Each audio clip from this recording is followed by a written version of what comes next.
Good afternoon and welcome everybody. It's really great to have you all here and I'm looking forward to a time when we can actually see all of each other in person. My name is Cassidy Fitzpatrick Carlson. I have the honor to serve as the Senior Vice President and Dean of the New World Symphony in Miami Beach, working with our fellows who are training to become leaders in classical music. And we hope to see many of your pathway students in our program as soon as they're done with their undergraduate education. We're going to be speaking today about how we fundraise for these pathway programs, and I'm joined by a fantastic panel who I will ask to introduce themselves in just a moment. And I'm going to ask them to share with you what their role is in terms of fundraising. Are they a fundraiser themselves? Are they an administrator? Are they a philanthropist? Are they some combination of all those things? And to give a couple of bullet points about the program that their organization supports or partners with. So I'm going to start with Howard Herring from the New World Symphony. Good afternoon, everyone. Thanks, Cassidy. I get the privilege of working with Cassidy day to day, and I've watched her become an amazing leader at the New World Symphony. So we're in good hands. I've been at the New World Symphony for 20 years. I came at a point in time when the institution was beginning to understand that its fellowship program and its service to the community was not going to be realized in the proud but small Lincoln Theater, a remade cinema on Lincoln Road. We spent 3 years designing a program for what the future might hold. We spent 3 years letting Frank Gehry use that program to design the center and 3 years to build it. So in 2011, we came into the New World Center and have been there pursuing our work ever since. The fellowship is based in part on rehearsal and performance. It has a strong community engagement program. That's how Cassidy found her way to us. That program gets stronger every year. It's also a building that is designed as a community asset and very much an outward-looking piece of architecture. So we do our best to engage well beyond what you might think of as a normal symphony orchestra. That's our goal. We say that we see a strong and secure future for classical music, and that we will reimagine, reaffirm, express, and share its traditions with as many people as possible. So the program that we have going now is called College Track. We'll probably talk more about that later, but certainly my job at New World is primarily as a fundraiser. As the president, that's about 80% of my job. I also enjoy giving money away, I can tell you that. So that's who I am. Best to all of us as we pursue the topic for the next hour. Thanks, Howard. And we will move to Paul Hogle in Cleveland. Good afternoon. I'm very happy to tell you it is not snowing in Cleveland this week, so it's a good day in the Northern Kingdom. I've been president of CIM for 5 years, just signed on for another 7. We had a spectacular presentation by Jania Stahl just the past hour overviewing our pathway program. It was founded just after I arrived in 2016. It initially had 2 students. We currently have 12. 6 of the 12 graduate this year, thanks to Jania and the team's really hard work.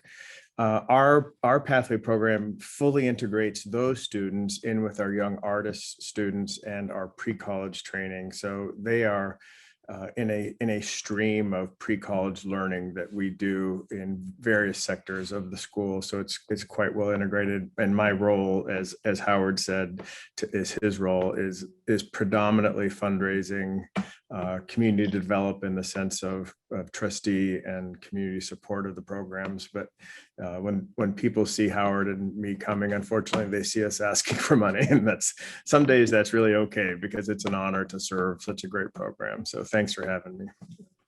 Thanks, Paul. Now we're going to head to Maribeth in Nashville. Hi, everyone. Thanks for inviting us to be part of the conversation today. My name is Maribeth Stahl. I am 100% of my time is devoted to fundraising. And I like to think it's about relationship building, as I'm sure we all agree. I'm representing our program, Accelerando, today. It is the mission of the program is to put qualified, accomplished musicians from underrepresented communities onto our stage and to our colleagues' stages across the United States and being part of American orchestras. It's an intensive music program that includes not only private instruction from Nashville Symphony faculty. We have partnerships with Vanderbilt University Blair School of Music, where they receive theory instruction. They are charged with being part of elite ensembles in the area. They're of course given access to master classes and concerts, and it's really intended to be a full service community that they're entering into. We currently are full at 24 students on the roster.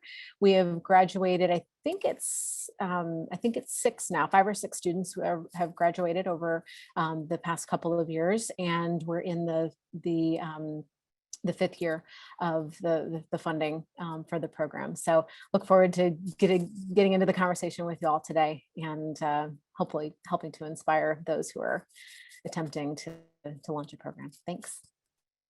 Thank you. And now we'll go to Kathy in Atlanta. Hello, everyone. Thank you for inviting me to be a part of this panel. I am Kathy Waller. I retired in 2019 from the Coca-Cola Company, where I was Executive Vice President and Chief Financial Officer. I am now spending my time with doing public board work and not-for-profit board work, which is how I got to this program, because I am now working with the Atlanta Symphony Orchestra. I'm on their board. And as part of being on their board, I work with a small group of other board members who came together to support and expand the talent development program, which we're going to talk about, which I'm talking about today. So I guess that makes me a philanthropist in your definitions. And I'm joining Mrs. Hill on this panel today. Mrs. Hill is the founder of this program. And our team is working to, along with the ASO leadership, as I said, to expand and enhance the current program. So I described the current program. It is a very successful, proven program. It's existed for 27 years, thanks to Mrs. Hill. We currently have 25 Black and Latinx students that can start anywhere from the 5th grade to the 10th grade into the program. We have graduated over 130 students in our tenure. It's a merit-based program, and at least one parent has to be actively involved in the students' musical pursuits. And as I said, it's been very successful thanks to Mrs. Hill, who I'm fortunate to be joining on this panel. Thank you so much, Kathy. I think for all of us, we draw so much inspiration from the talent development program, and Mrs. Hill's leadership to be one of the initial founders is really inspiring. So we're going to start by hearing a bit about how the program started, and then we're going to learn about how we've all fundraised, grown our programs, and changed and adapted. But right now, Mrs. Hill, we'll go to you. If you can share with me a little bit about the founder's initial goal for the talent development program.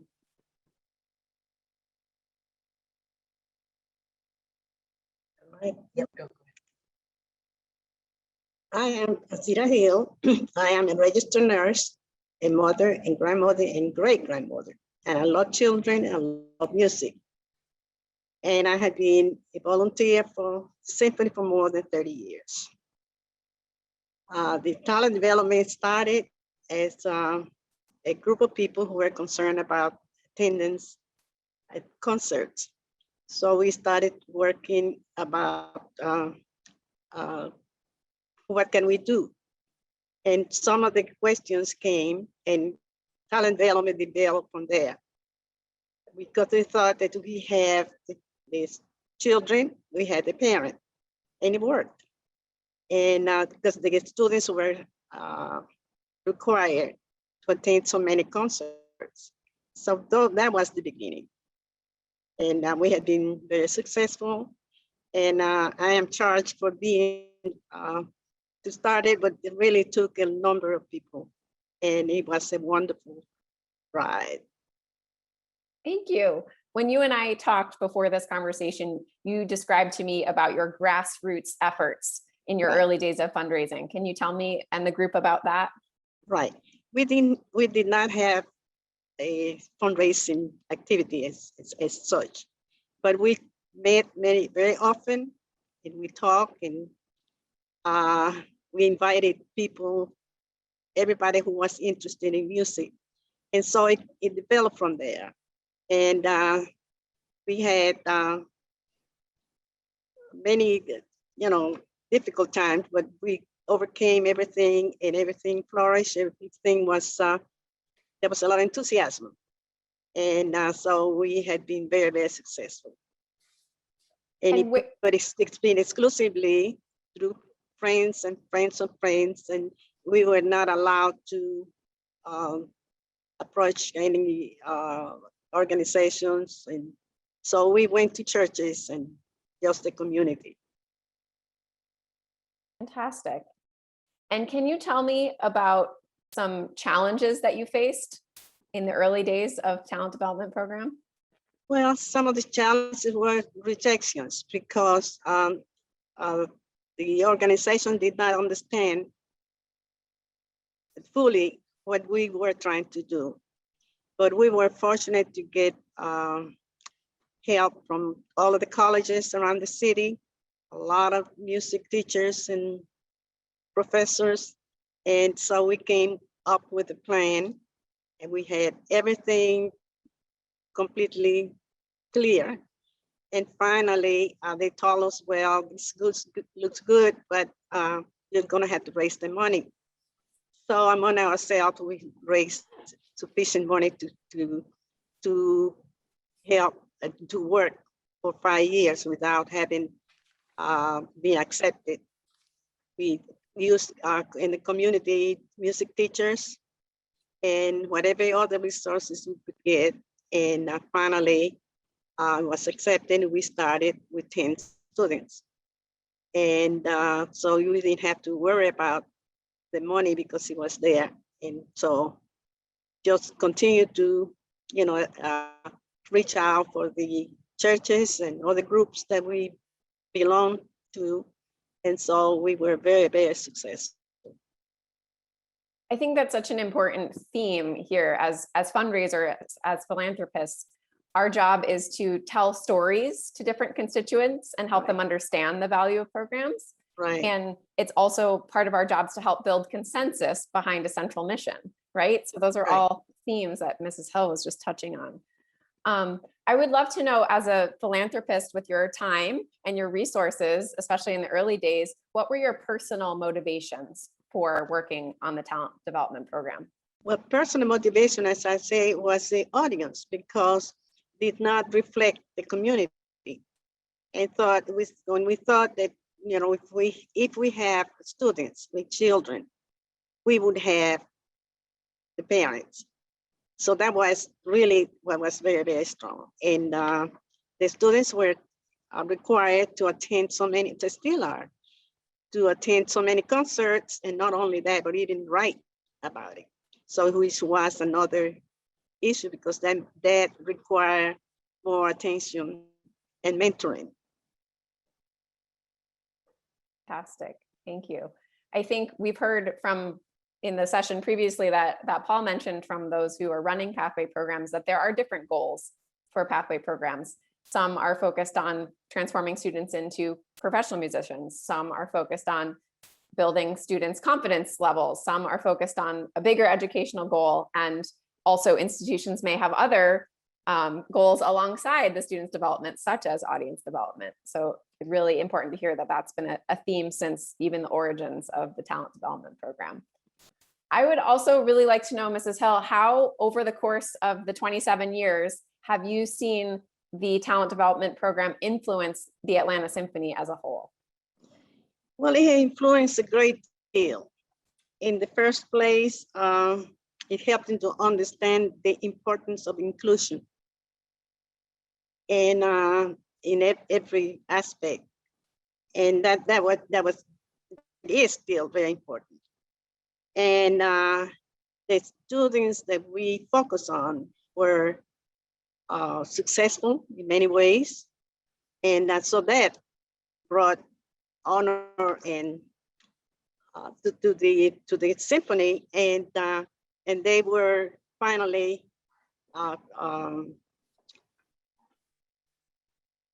able to accept it as part of the program, as part of the administration. Thank So you. did I answer your question? You did. Yeah. Another really important theme that especially the first panel focused on is diversity is not enough, right? It's also about inclusion. And again, to hear that TDP has been working towards that goal for the entirety of its existence is really powerful. Thank Right. you. Many of the students were accepted in the ASYO. And not only that, but they were able to win competitions and excel. And that was really what brought the attention of the administration.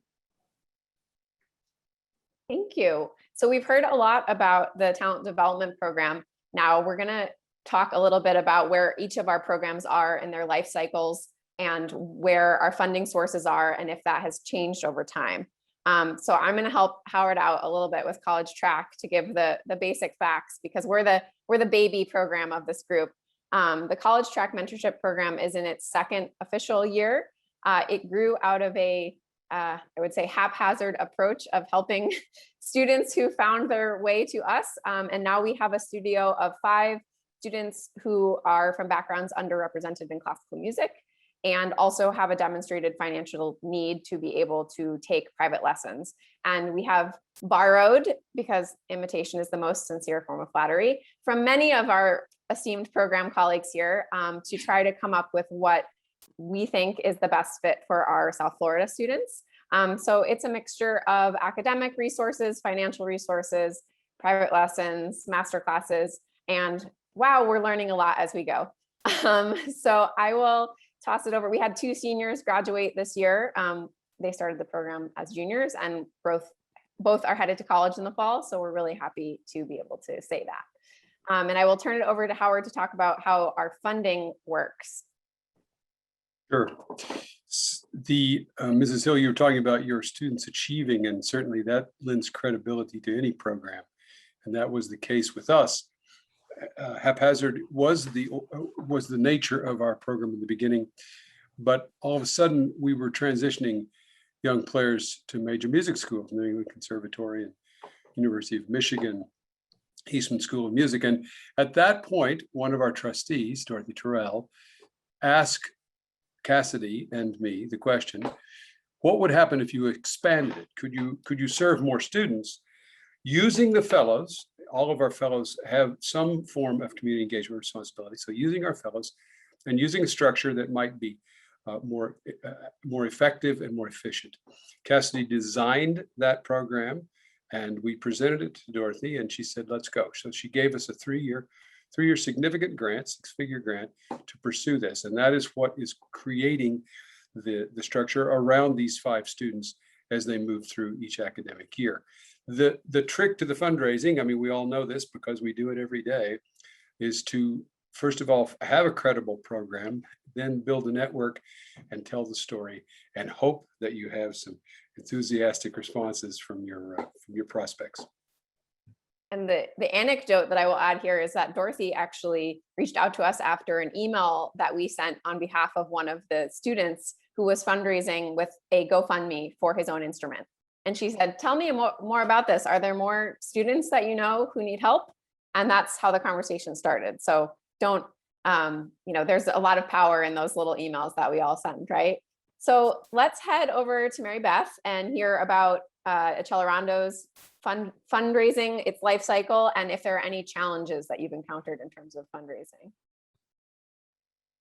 Okay, so our beginnings are a little bit different because we were very fortunate to start with initial seed funding from a very passionate, knowledgeable, wonderful partner in the Mellon Foundation. This is back in summer of 2015. We entered into discussions with the foundation because they wanted to invest in our geographic region. And I mean, what a great start to the story.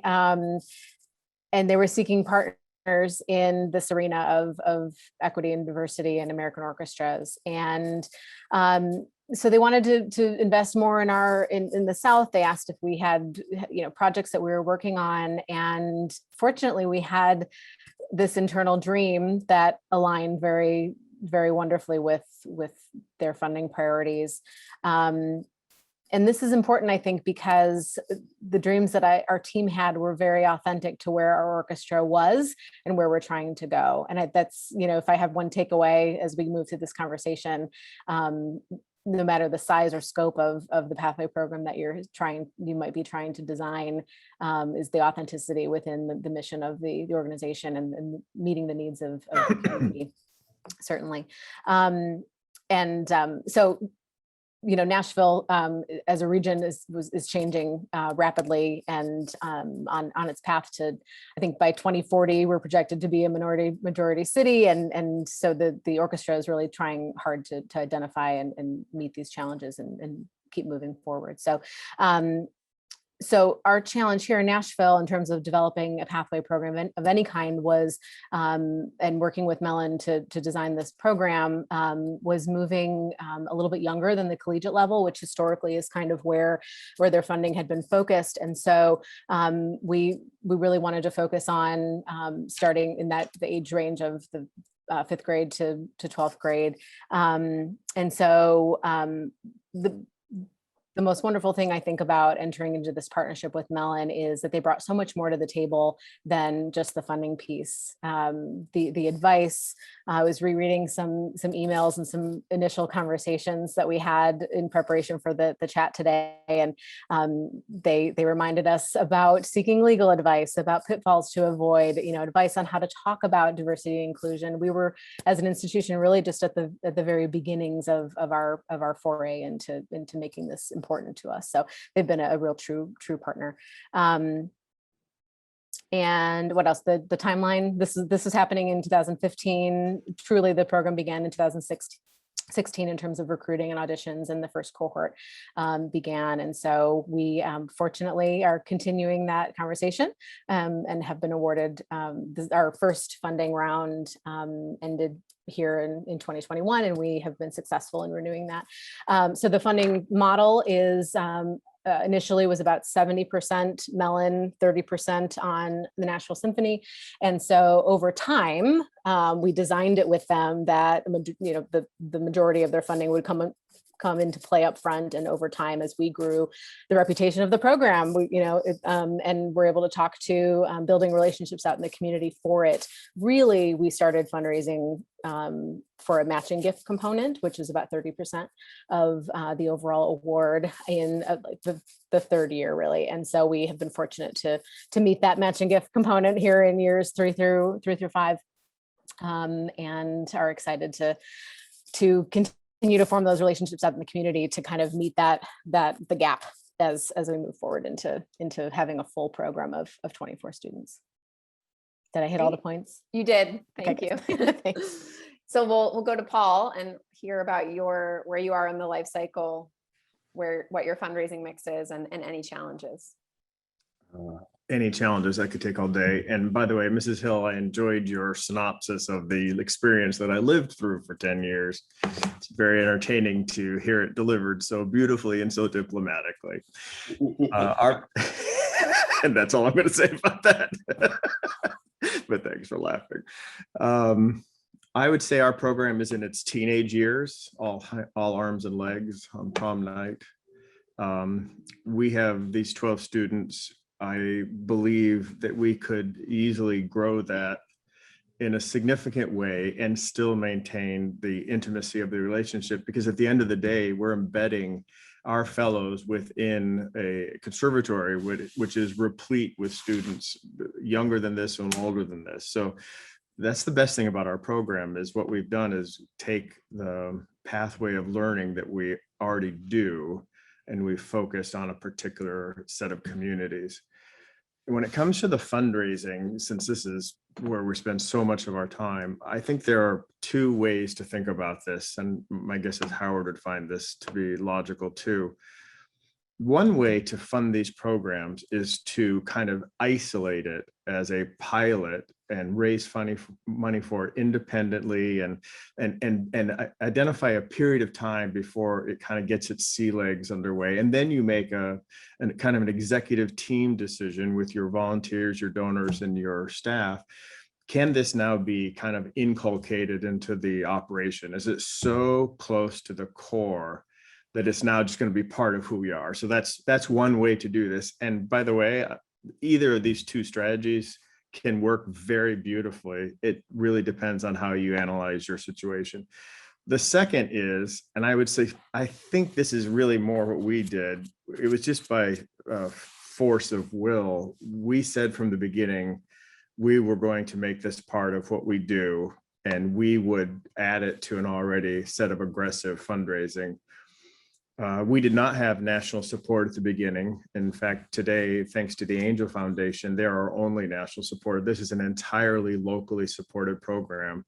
And we've really built it into our own identity and brand when we talk about pre-college, through college, through continuing education, and our commitment to all matters of diversity, equity, and inclusion in that front. We have 4 donors that think of themselves as that we have built a relationship around this program, but 3 of the 4 donors were funders to us in other areas before this. So they significantly increased their support to allow us to accomplish this.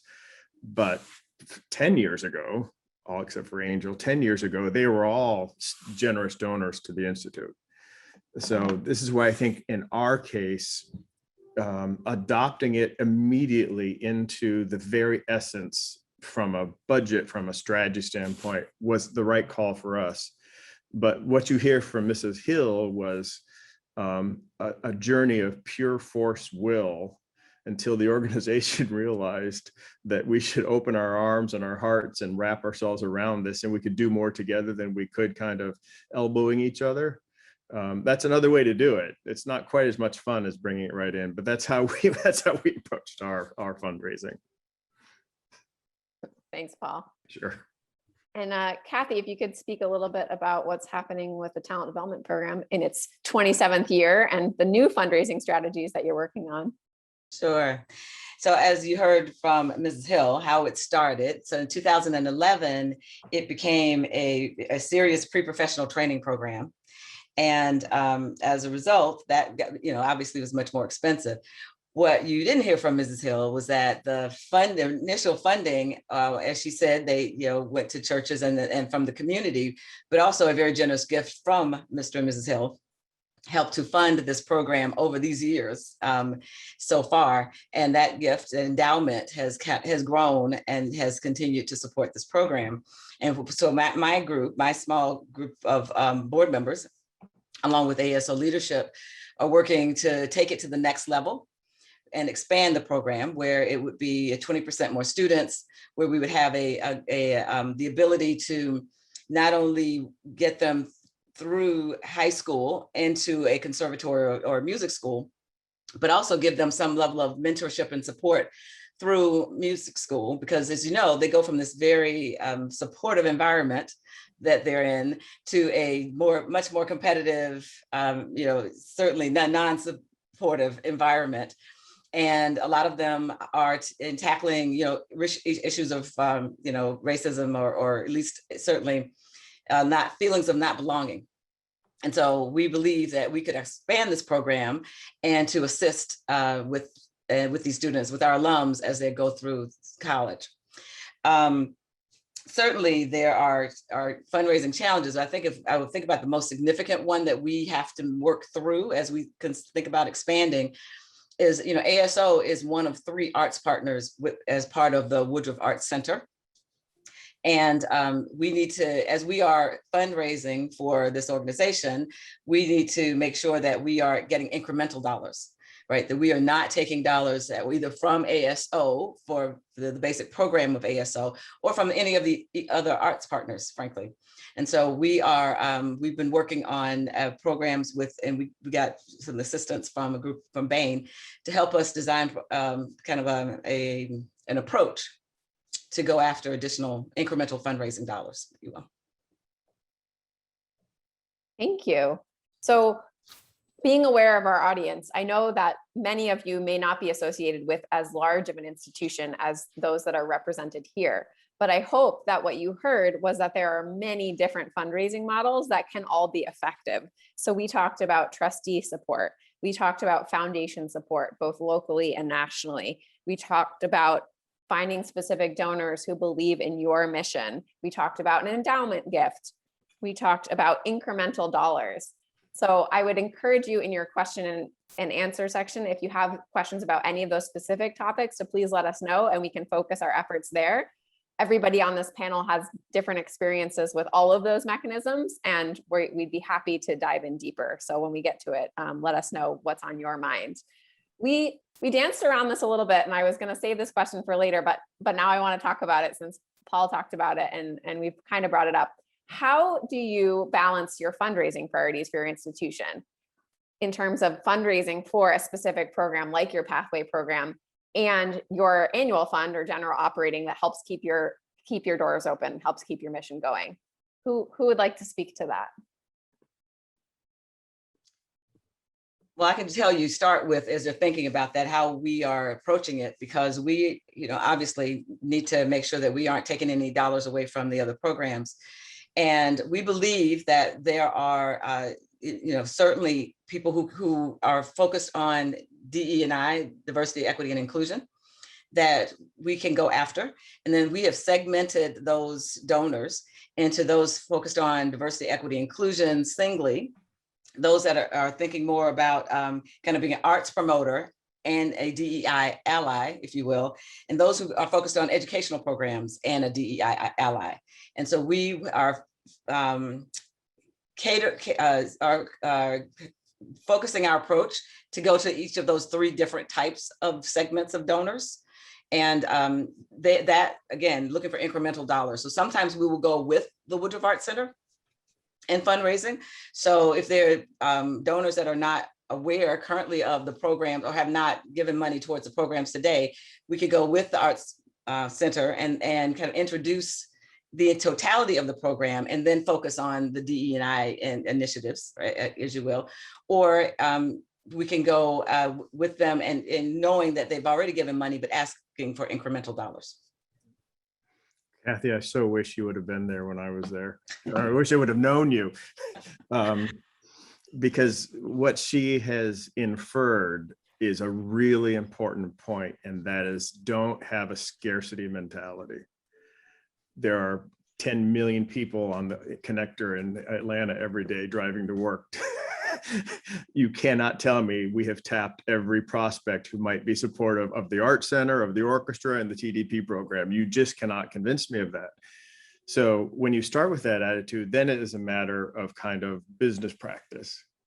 Every major college, I mean, we're not that big, but every major college faces the same dilemma. How does the central fundraising office, the main office, coordinate with the School of Music, coordinate with the business school, coordinate with a law school? You just need the business practices that convinces yourself and answers the question, with a prospect we're about to talk to, what's the highest and best approach on behalf of our institution? And if you take, we talked on a previous session about being student-centered, which I live every day. In this case, we need to be donor-centered. There are donors who have deep, individualized passion for this work, and we need to give them the opportunity to support us with outrageous philanthropy. How's that? Capital O, outrageous. Absolutely. I like that, Paul, and thank you for bringing up the scarcity mindset. I think that's something that I've appreciated in learning from Howard as a fundraiser is, let's assume that the money's there. What do we want to build? Exactly. And whether we like it or not, and I know it's exhaustingly frustrating to our dedicated volunteers, if the CEO isn't on board, it's very hard to navigate around the Titanic. And so that's why I think at the end of the day, get the organization aligned on what you're trying to do, because then everything becomes a possibility and just is a matter of execution rather than, okay, how am I going to get around Paul today? Which I hope no one ever asks. But if they do, you know, my door's open, but not right now, but normally it's open.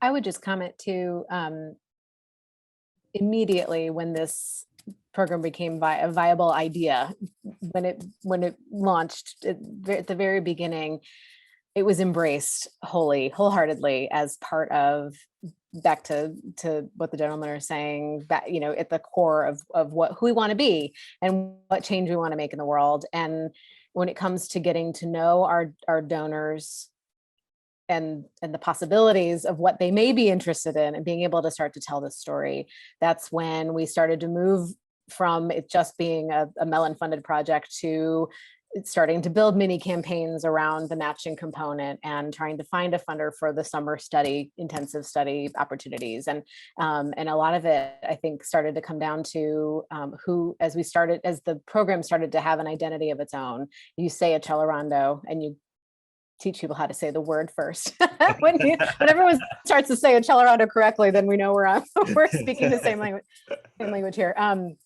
So once it started to have its own identity and we started to just communicate about what it is, and it was a living, breathing program on its own with students who were filling these seats in the program, we started to be able to talk about not just the program, but also the wraparound services. So for us, I think the challenge has actually been not overfunding this narrow, you know, would start out as 6 students and then grew to 10 to 12 to, you know, up to 24.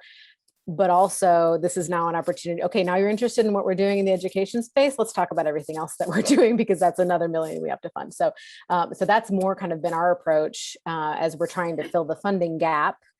We're filling the gap, but we're also trying to fund the programs that surround potentially the classmates of the students that are in the program, and maybe those that they're influencing and their schools, and being intentional about, and we're trying to be intentional about including the schools that they're specifically involved in, and that kind of thing too. So I have 2 thoughts. One of the ways we understand ourselves in the world is that we are a laboratory for generating new ideas about the way music is taught, presented, and experienced. As a laboratory, you end up trying things that you are not sure they have a future, and you do it anyway. And then, if you are successful in a variety of ways, programmatically and philanthropically, all of a sudden it will fold into the operating budget. And we've had that happen over and over again. Sometimes they don't work, we break them off the table, we try something else. But we also started something 3 years ago now called the Venture Fund. We have about 5 donors now who put a significant amount of money in to a fund that is, and they make 5-year commitments, into a fund that is there and available. And we then go to them and say, this is a project that we believe can work. We think that your funding can get us started quickly and move us forward in a way that will prove whether it's valid or not. And we have now these 5 individuals who are more than willing to take a risk with us. And we don't have to go find the money when you get the idea. That was the point of this fund. Have it ready so that the idea can ignite. So we've had success in both cases. That's a great point, Howard. You know, borrowing models from the business community or the for-profit sector, shifting our thinking as fundraisers and speaking the same language too as some of the donors that we're trying to entice can be a really powerful tool. Maribeth provided a nice segue here to our next question. There are many different motivations that donors have for contributing to specific programs focused on EDIB. Can you share with us some types of funders and what you think their primary motivation is? Who would like to go first? Maribeth, go ahead, Kathy. Oh, no, Maribeth can absolutely go ahead. Yeah, I think when it comes to foundation and institutional funders, often they're looking for outcomes. And in a fledgling program, sometimes the outcomes are the students are still in the program. They showed up for lessons this week and they came to the concerts they were supposed to. And but then over time, it starts to be, they were accepted to these prestigious summer festivals. And then we graduated them, and now we're tracking them through. For us, a new bit of success is that, and I know this has happened in Atlanta. We've invited 2 alumni to come and perform on our classical series in the fall. We're in November, so excited about it, and it's bringing it full circle. To say that we're uplifting these students not just until they graduate, but into their performance career, which is exciting. But I think when you're talking about individual donors, you're talking about much different motivations. You're talking about passion in a lot of cases, or interest.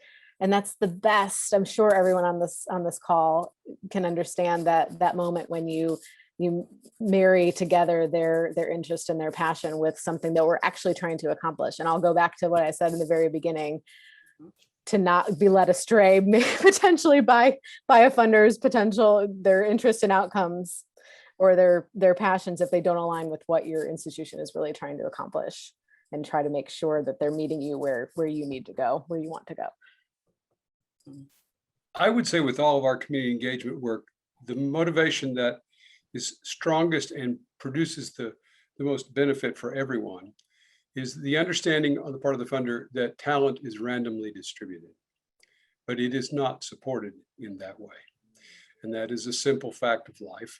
And if that is the case, then it's our responsibility to go out and take care of that. So whether you do that in an individual way, or whether you do that with a program that takes on that challenge, you need to find those people who really deeply understand that talent is randomly distributed. So one of the things I beat into my master's students where I teach at Roosevelt is they come into my class with the belief that the majority of funding to arts organizations comes from foundations and corporations. Day one, lecture one, their belief is about 80% comes from some mythical set of corporations and foundations. And I bring that up because if you're working to raise funds for your program, the hardest funding you will seek out, unless Susan calls you and says, here's a grant, is institutional funding, because they have protocols, priorities, often shifting and changing over time. They have a million people they have to answer to.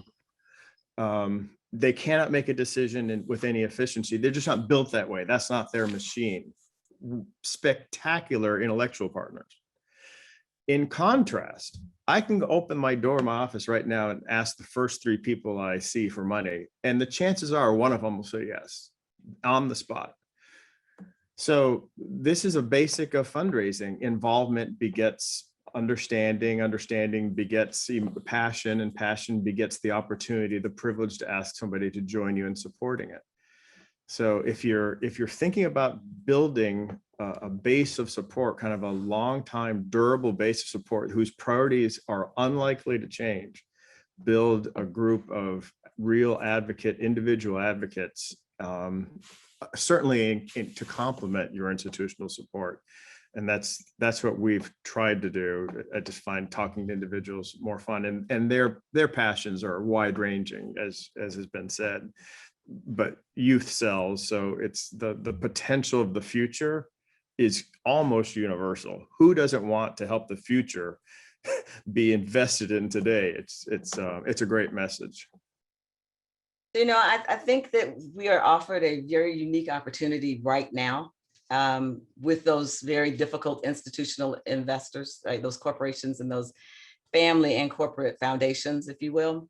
Because you're right, their motivations do change over time. What they're looking for, but I think if you do see what they all pretty much advertise what they will focus on with their dollars, their philanthropic dollars, right? So, and for the most part, it is about outcomes. So, if you can tailor your approach to what they're interested in, and particularly right now, I think you will get. Even if you don't get the sustainable gifts over time, like you will for individuals, you'll get a larger gift initially, which you can parlay into through the endowment in other ways, into a sustainable gift, right? A gift that keeps giving over time. So we look for, understanding what their outcomes they're interested in, and we give them offer, quantifiable metrics, and then tailor their opportunities to fund the elements of the program that they would be interested in. Some may be interested in specific students and following a specific student's journey and their needs throughout the program, while others may be interested in getting, once they get into college, how do we get them into becoming an orchestral musician, right? So it is finding out what they're interested in and tailoring what we offer to make sure that because we have, expansive offerings, right? We've got, from beginning to end, our program we're working on is an end-to-end program.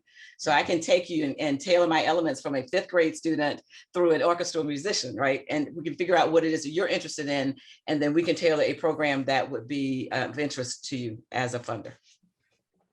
I think embedded in that really good point, Kathy, is another great fundraising maxim: when in doubt, ask for the gift. And if the Coca-Cola Foundation presents itself as a viable prospect, I go visit Ingrid every day, except she's long retired, but I still visit.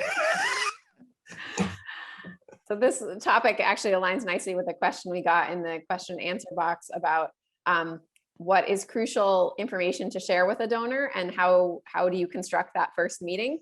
And I can share, as somebody who came from knowing every detail of a program to trying to emerge as a fundraiser, that the most important thing to do in a first meeting with a donor is listen.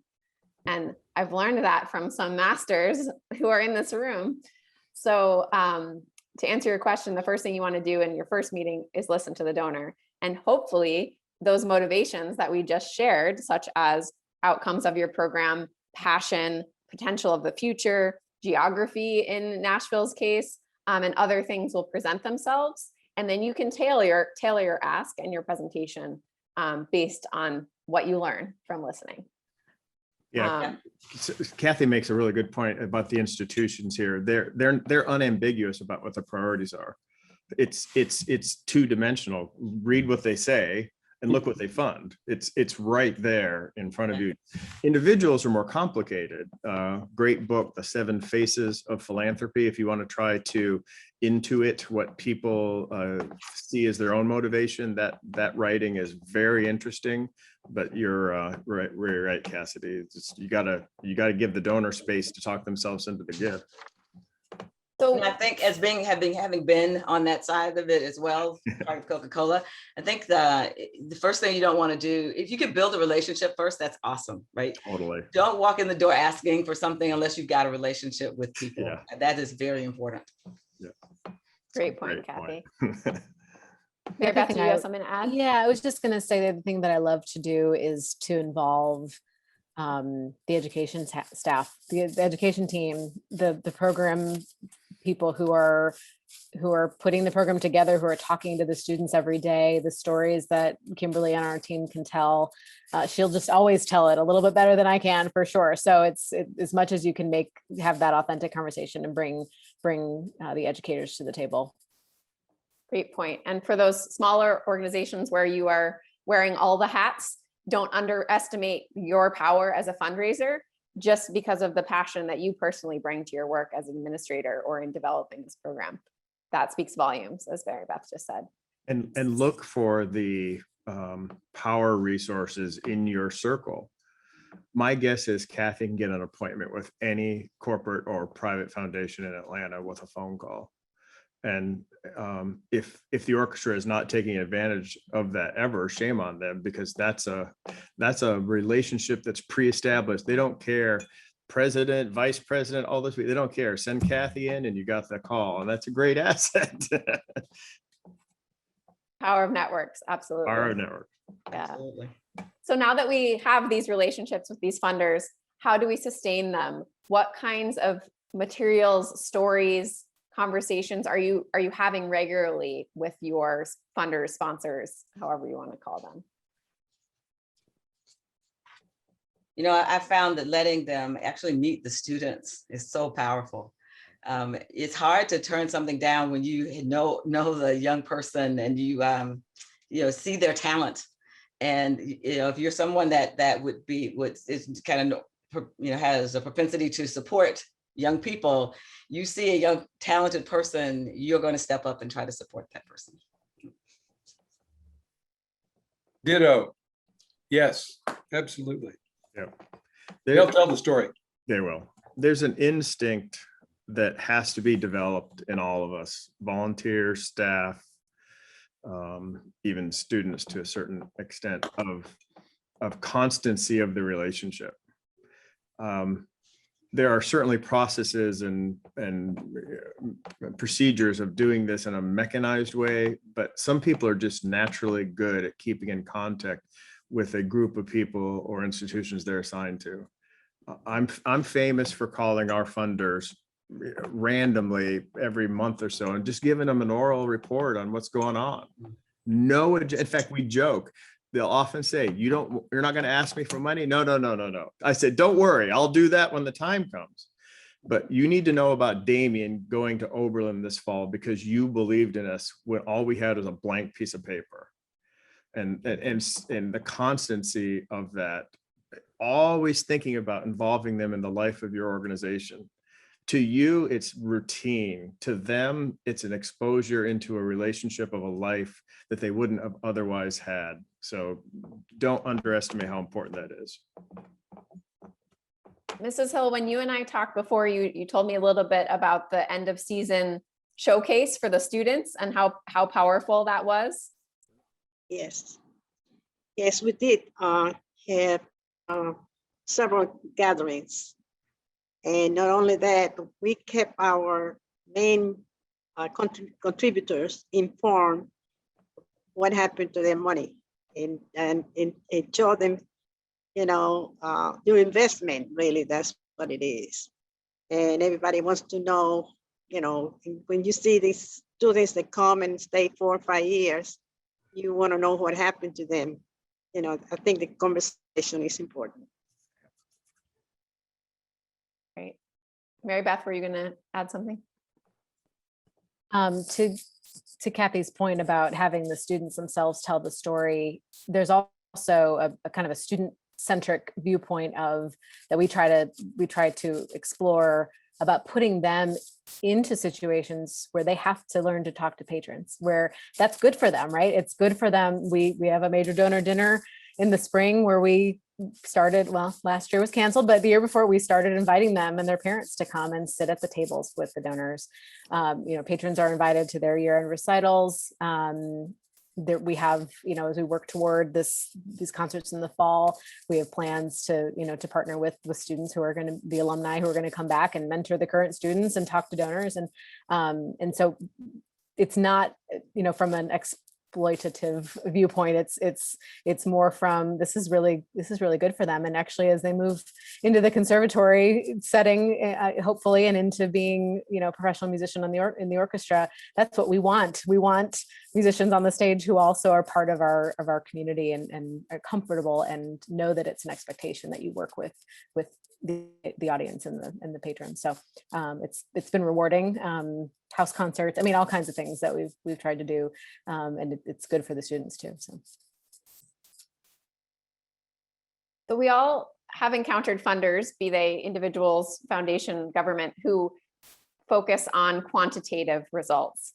How do you share a mix of quantitative achievements, but also the qualitative element to this work that makes it tell the story that you're hoping to tell to your funder? How do you walk that line?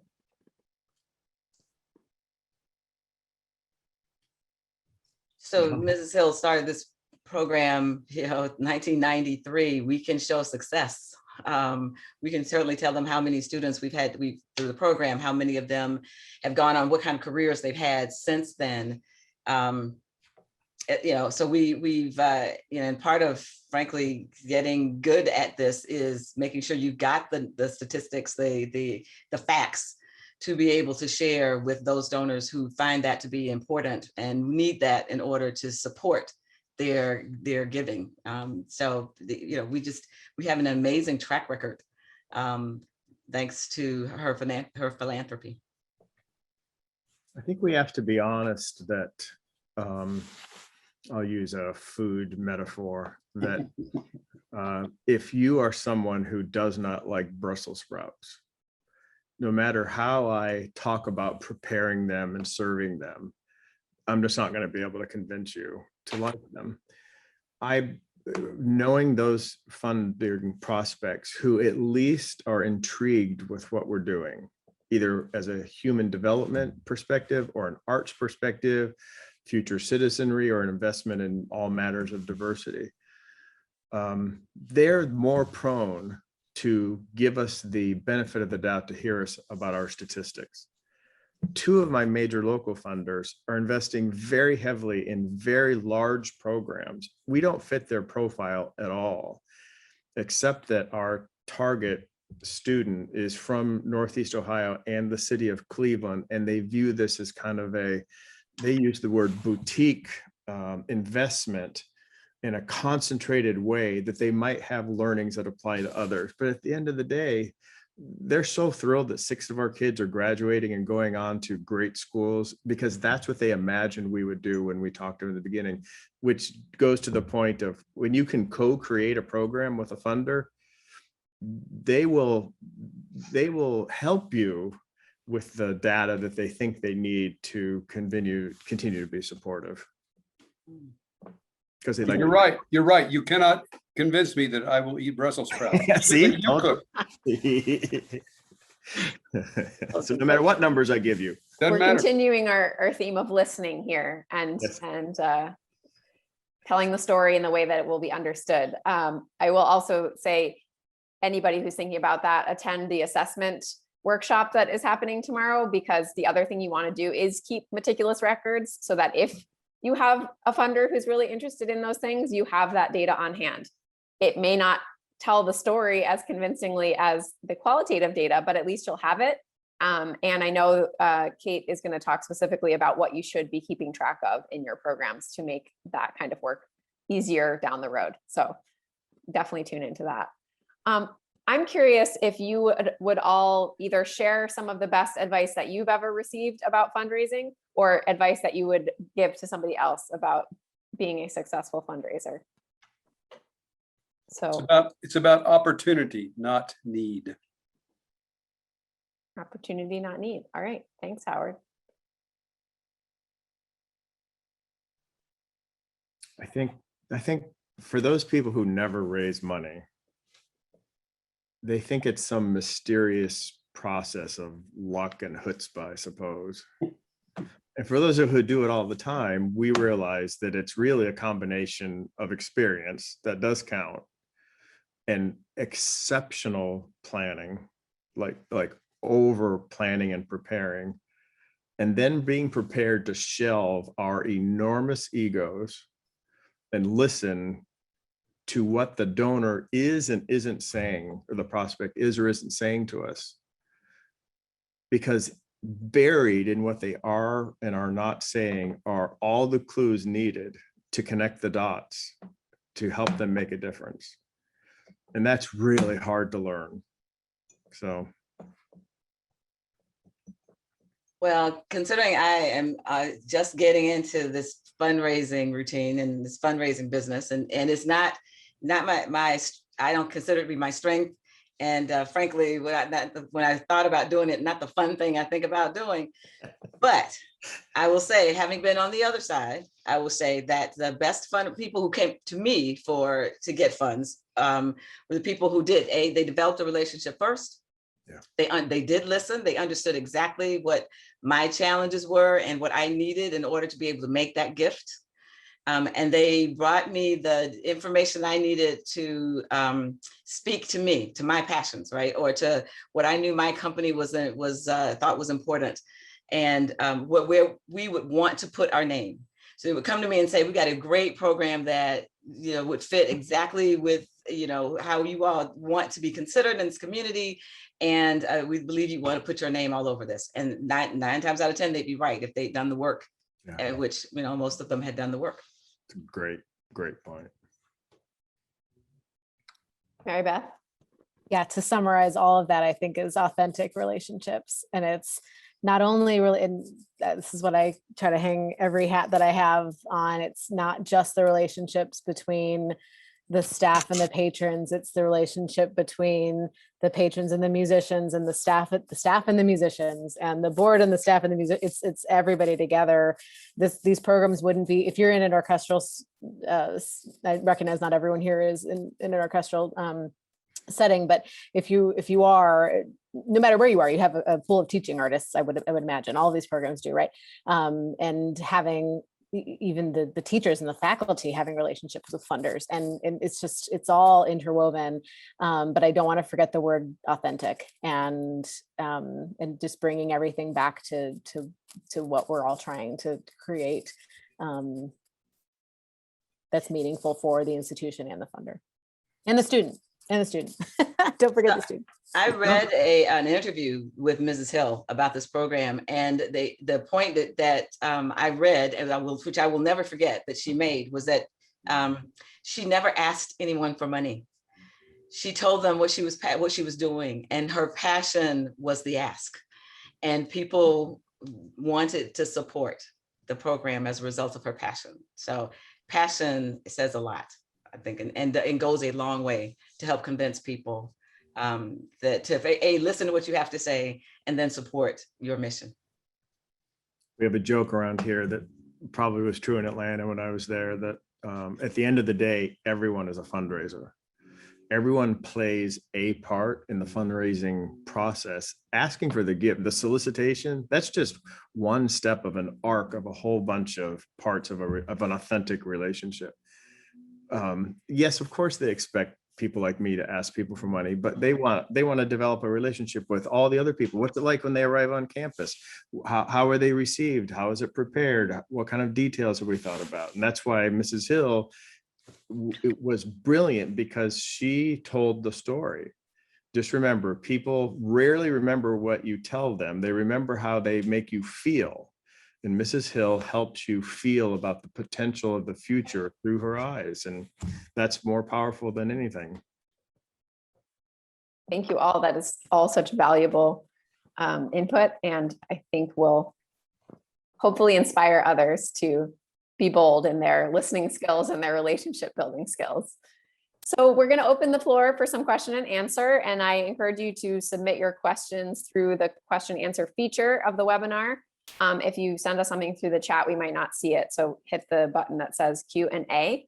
And we actually already have a question there. So I will read it and ask our panel to comment.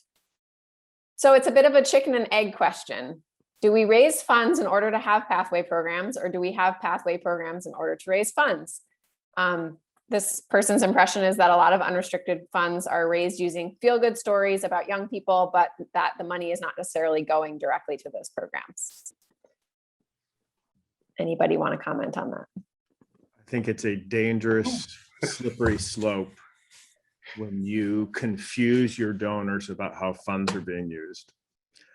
And I would tell you that I have fought my entire career when raising general operating funds to connect the donor with the mission, rather than funding some menu of things that as suggested in this question, are a part of the whole, but it takes the whole to be the whole. The only way we can have a pathway program environment is because we have a conservatory and a faculty built to teach.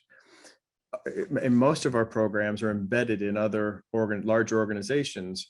The reason that it's a bit of a ecosystem, I suppose, that it exists in. So I know this is a challenge in Atlanta in the beginning and long into the program, that there was a lot of distrust and probably justifiable confusion about how funds were. But I would tell you that connecting the donor to the mission and being crystal clear, unambiguously crystal clear about how funds are used is the pathway you want. So the donor that is coming back for additional funds for some other part of the program or some other program that they are interested in is the one that can tell me not only and show me how my funds were spent before, but if for some reason the program didn't turn out as they anticipated, they come to me and say, we would like to do this with those funds instead. That's the funder that I'm going to let in the door every time. Yep. It's very transparent on how the funds are spent. Yep. Great. We had another question come in. How are you engaging with your alumni to create a pipeline of alumni donors? And I would expand that to say also to use your alumni in your fundraising portfolio. In our materials, we have alumni stories for sure. And certainly alumni that are willing to participate and go with us should we need them to, and we will, to speak to potential donors for sure. I would say because we're just a few years into the program, it's still mostly yet to be seen, but I felt a little tickled the other day. We had a virtual lunch with musicians, and our principal flute was one of the musicians, and one of our first two graduates from the program, who is successfully at Northwestern University. Her parents are donors. And so her parents were invited. And so Alia showed up on this panel, and she's actually one of the ones that's coming back to perform in the fall. And I just felt like, things are kind of coming full circle, which is very cool.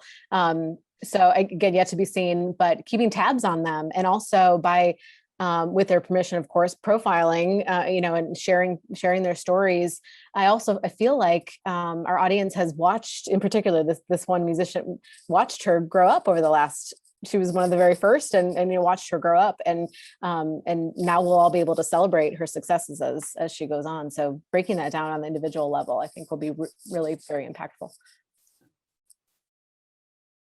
In terms of college track, again, we are very new, and we only have a couple of recent alumni, but we have some students who came through a less formalized program that we are claiming as alumni, and we are working hard to formalize their involvement and continued involvement in New World with activities like we've been partnering them with folks coming in to do master classes, not performance-based master classes, but college preparedness master classes. Hearing from students who are actually in college or their master's programs is a lot better than hearing old people like all of us talk about what it's like to be in college. So, involving them in that way. And I think down the line, if our funder or other funders were interested to meet the alumni, I'm sure that they would be willing to have that conversation. And as Maribeth said, that it would be a great experience for wherever their professional lives take them as well. We have some alums who are giving back in their own communities, who have started programs to work with young children, young people, and to help them with their musical journeys, which is also very rewarding. Mm. Great questions. So that's all that we had from the question and answer. Are there any other pieces of wisdom that you would like to share before we wrap things up and share our student video?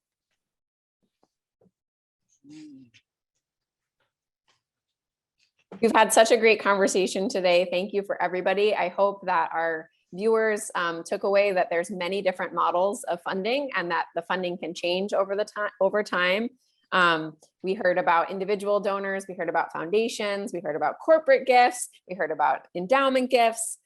We talked about how it's important to not fall into the trap of the scarcity mentality and believe that there is funding for your program, and think about the tools that you're using to entice donors and to sustain the relationships once you have them.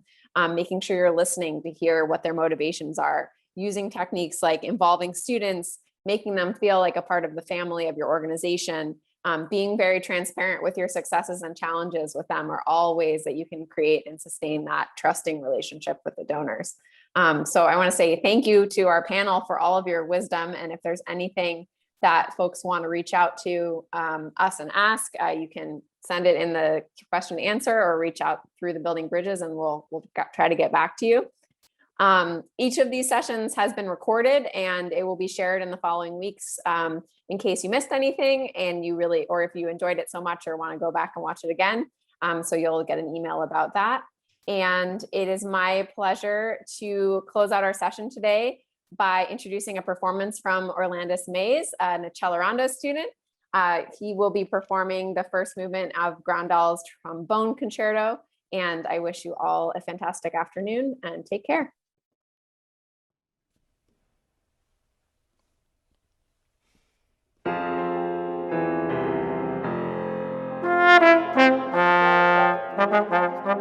Thank you.